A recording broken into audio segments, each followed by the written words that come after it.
ದ್ವೇಷ ಭಾಷಣ ಮಸೂದೆ ತಿದ್ದುಪಡಿ ಮಾಡುವಂಥದ್ದು ನಡೀತಾ ಇದೆ. ಅದ್ರ ಬಗ್ಗೆ ಸೋಮಣ್ಣವ್ರು ಹೇಳ್ತಾರೆ ಇದು ಕಾಂಗ್ರೆಸ್ ಪಕ್ಷಕ್ಕೆ ಕಂಟಕ ಆಗುತ್ತೆ ಅಂತ.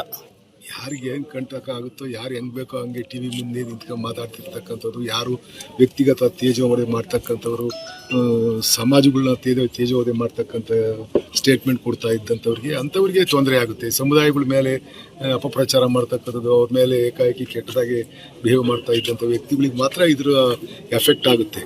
ಅದು ಯಾರಿಗೆ ಹೆಂಗೆ ಸೋಮಣ್ಣವ್ರು ಯಾವುದು ಉದ್ದೇಶ ಇಟ್ಕೊಂಡು ಹೇಳಿದ್ರು ಗೊತ್ತಿಲ್ಲ. ಸರಿ ಬಿಡ್ತಿದ್ರು ಅಂಥವ್ರಿಗೆ ಸಮಸ್ಯೆ ಆಗುತ್ತೆ. ಯಾರನ್ನ ವ್ಯಕ್ತಿಗತವಾಗಿ ನಿಂದನೆ ಮಾಡ್ತಕ್ಕಂಥದ್ದು, ಸಮಾಜಗಳನ್ನ ನಿಂದನೆ ಮಾಡ್ತಕ್ಕಂಥದ್ದು, ಜಾತಿ ನಿಂದನೆ ಮಾಡ್ತಕ್ಕಂಥದ್ದು, ಇವೆಲ್ಲವನ್ನು ಯಾರ್ಯಾರು ನಾಲ್ಗೆ ಕಂಟ್ರೋಲ್ ಇಲ್ದಾಗ ಮಾತಾಡ್ತಿದ್ರು ಅಂಥವ್ರಿಗೆ ಇದು ಎಫೆಕ್ಟ್ ಆಗ್ಬೋದೇನೋ ಗೊತ್ತಿಲ್ಲ. ಇನ್ನು ಒಂದು ಕೇಸ್ ಆದಮೇಲೆ ಗೊತ್ತಾಗುತ್ತೆ ಅಂತಂದ್ರೆ ಯಾವ್ಯಾವ ಬೀಳುತ್ತೆ ಅನ್ನೋದು.